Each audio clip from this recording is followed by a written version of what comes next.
Gracias por escoger selecciones ASMR.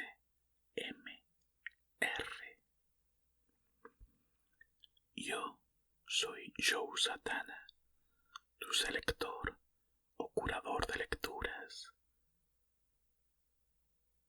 Aquí te leo cuentos cortos, artículos y otros textos para ayudarte a dormir o a relajar.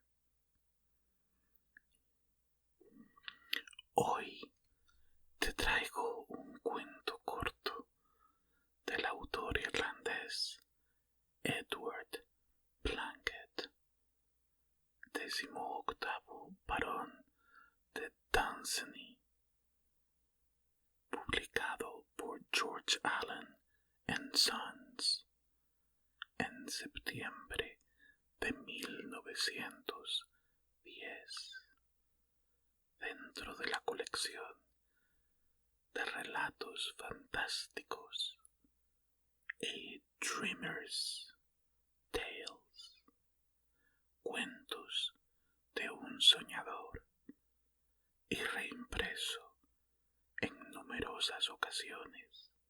Es hoy considerado una influencia mayor en la obra de autores como Tolkien, Lovecraft, Borges, Ursula K. Le Guin o Arthur C. Clarke.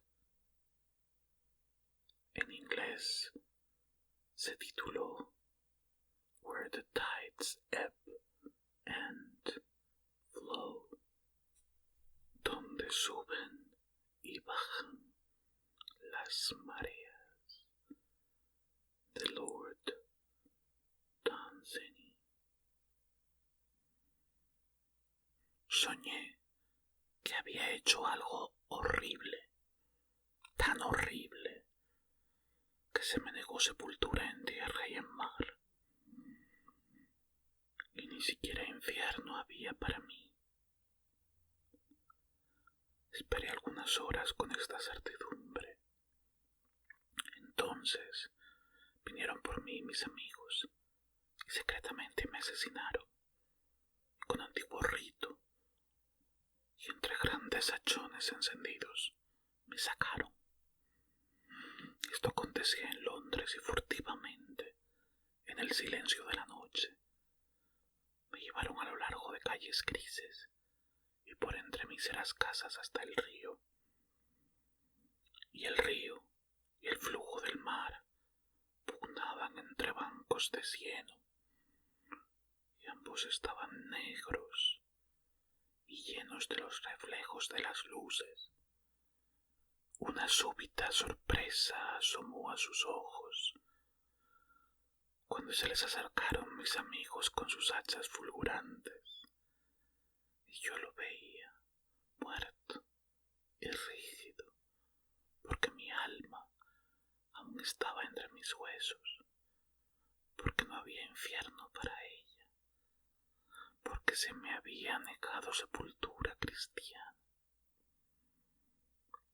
Me bajaron por una escalera cubierta de musgo y viscosidades, y así descendí poco a poco al terrible fango. Allí,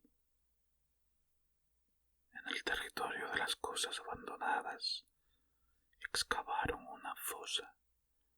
Después me depositaron en la tumba y de repente arrojaron las antorchas al río.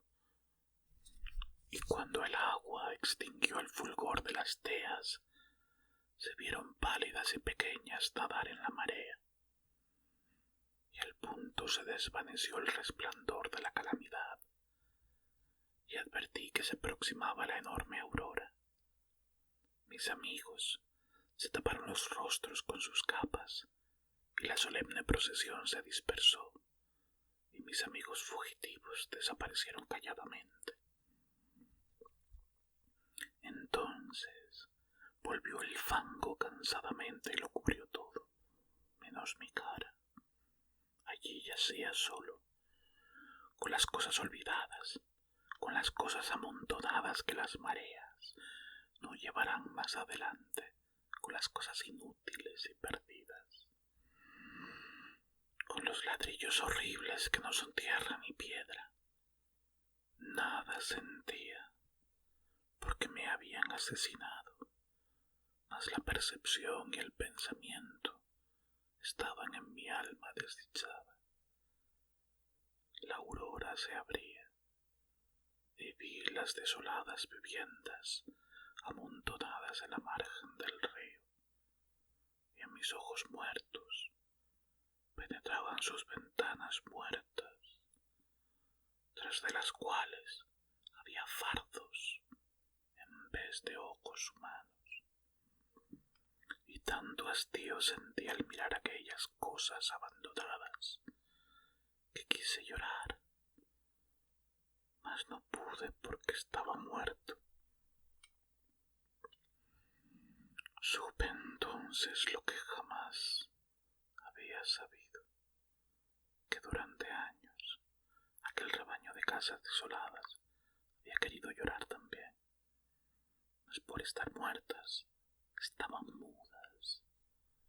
Y supe que también las cosas olvidadas hubiesen llorado, pero no tenían ojos ni vida. Y yo también intenté llorar, pero no había lágrimas en mis ojos muertos. Y supe que el río podía habernos cuidado, podía habernos acariciado, podía habernos cantado, mas él seguía corriendo sin pensar más que en los barcos maravillosos. Por fin la marea hizo lo que no hizo el río, y vino y me cubrió, y mi alma halló reposo en el agua verde. Y se regocijó, e imaginó que tenía la sepultura del mar, mas con el reflujo descendió el agua otra vez, y otra vez me dejó solo con el fango insensible, con las cosas olvidadas ahora dispersas, y con el paisaje de las desoladas casas, y con la certidumbre de que todos estábamos muertos. En el negro muro que tenía detrás, tapizado de verdes algas, despojo del mar, aparecieron oscuros túneles y secretas galerías tortuosas que estaban dormidas y obstruidas. De ellas bajaron al cabo furtivas ratas a roerme, y mi alma se regocijó creyendo que al fin se vería libre de los malditos huesos a los que se había negado entierro. Pero pronto se apartaron las ratas y murmuraron entre sí. No volvieron más. Cuando descubrí que hasta las ratas me execraban, intenté llorar de nuevo. Entonces la marea vino retirándose y cubrió el espantoso fango y ocultó las desoladas casas y acarició las cosas olvidadas, y mi alma reposó por un momento en la sepultura del mar.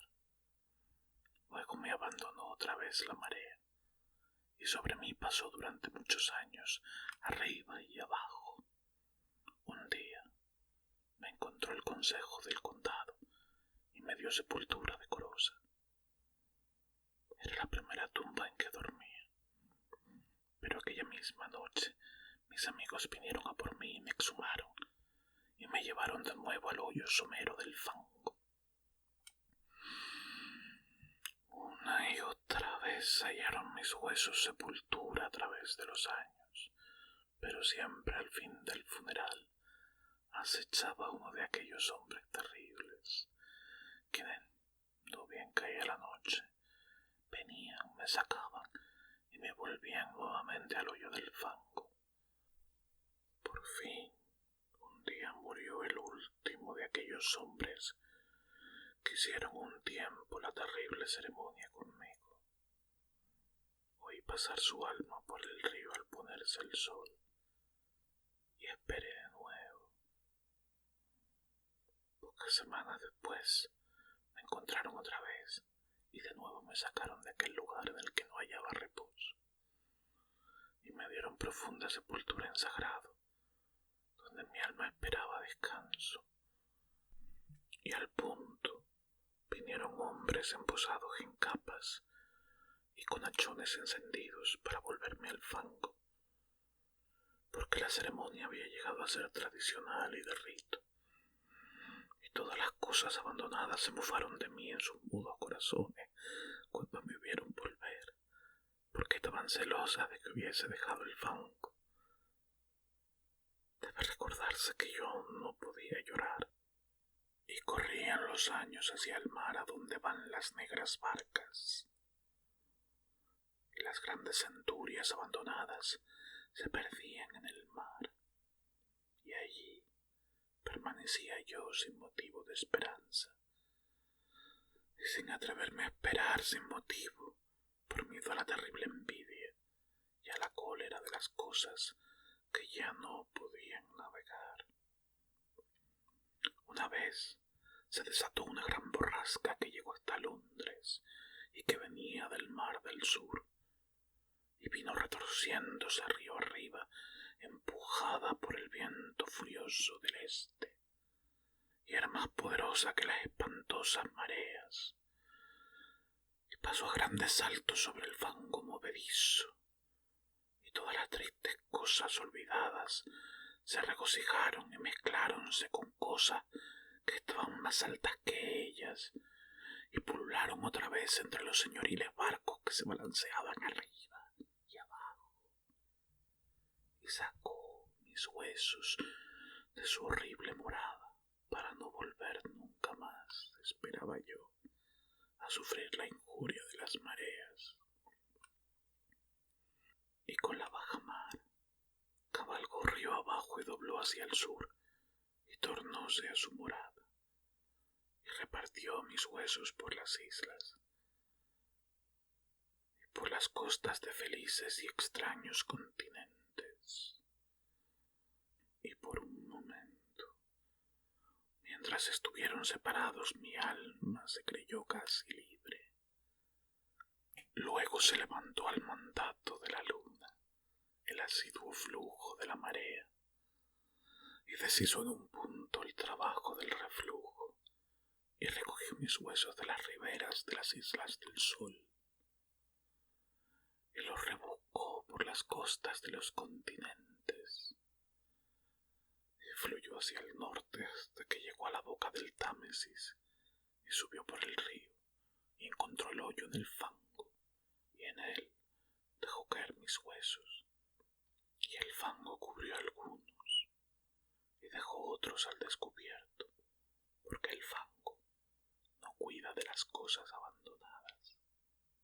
Llegó el reflujo y vi los ojos muertos de las cosas y la envidia de las otras cosas olvidadas que no había removido la tempestad, y transcurrieron algunas centurias más sobre el flujo y el reflujo y sobre la soledad de las cosas olvidadas, y allí permanecí, en la indiferente prisión del fango, jamás cubierto por completo ni jamás libre, y ansiaba la gran caricia cálida de la tierra o el dulce regazo del mar.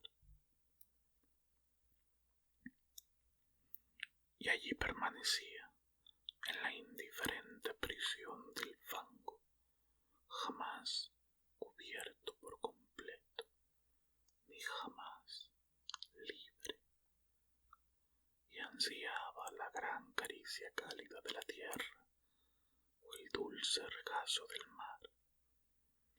A veces encontraban los hombres mis huesos y los enterraban, pero nunca moría la tradición,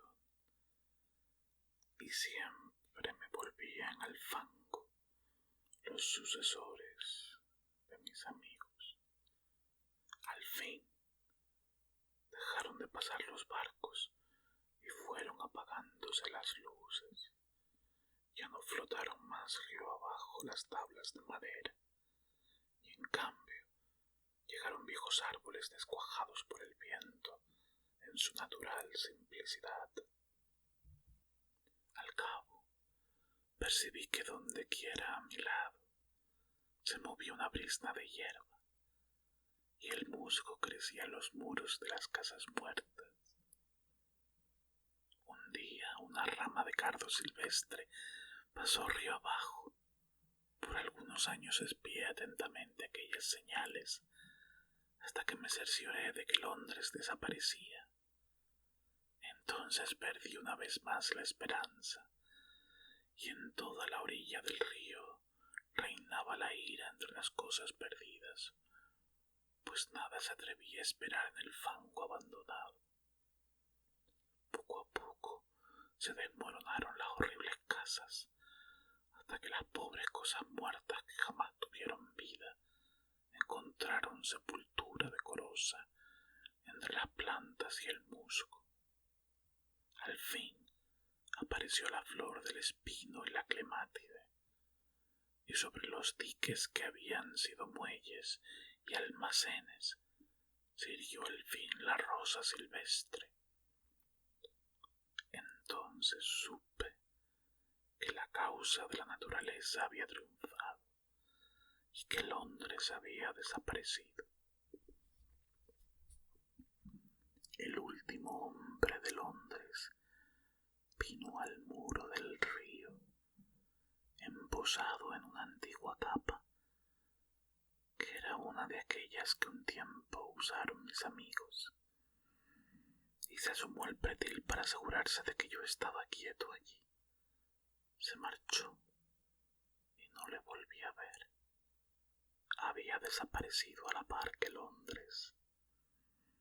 Pocos días después de haberse ido el último hombre, entraron las aves en Londres, todas las aves que cantan. Cuando me vieron, me miraron con recelo, se apartaron un poco y hablaron entre sí. Solo pecó contra el hombre, dijeron. No es cuestión nuestra, seamos buenas con él, dijeron. Entonces se me acercaron y empezaron a cantar. Era la hora del amanecer y en las dos orillas del río y en el cielo, y en las espesuras que un tiempo fueron calles, cantaban centenares de pájaros. A medida que el día adelantaba, arreciaban en su canto los pájaros. Sus bandadas espesábanse en el aire sobre mi cabeza, hasta que se reunieron miles de ellos cantando, y después millones, y por último no pude ver sino un ejército de alas batientes, con la luz del sol sobre ellas y breves claros de cielo. Entonces, cuando nada se oía en Londres más que las miríadas de notas del canto alborozado, mi alma se desprendió de mis huesos en el hoyo del fango y comenzó a trepar sobre el canto hacia el cielo, y pareció que se abría entre las alas de los pájaros un sendero que subía y subía, y a su término se entreabría una estrecha puerta del paraíso. Y entonces conocí por una señal que el fango no había de recibirme más, porque de repente me encontré que podía llorar.